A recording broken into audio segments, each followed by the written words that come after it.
Sometimes when you're in an IEP meeting, and again, there's a disagreement going on about what the parents perceive and what the school district perceives or one or two team members perceive, it can get heated.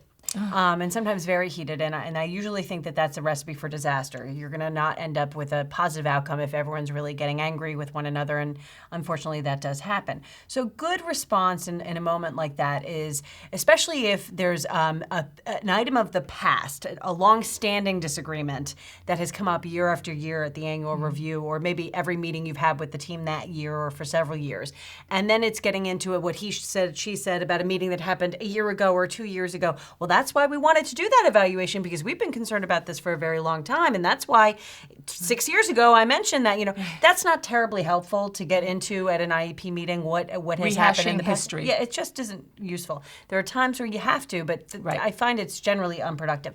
So when you're getting into a moment like that where you feel like everyone's just getting into an old argument about something that's over, it's really not the place. So the IEP meeting is not the place to resolve past disputes. It really isn't. So what I will often say is, this really isn't the forum for that. There are other places where we can have that dispute.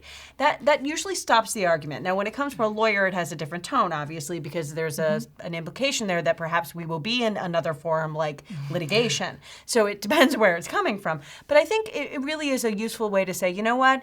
There's no judge here. There's no hearing officer here. There's no third party at that meeting who's going to say whether you're right or they're right, or I've looked at everything and my judgment is X and such. Ultimately, you haven't come to an agreement. There's not a lot of utility in just going over it again and again. So that's a good one. It's just to say, you know what?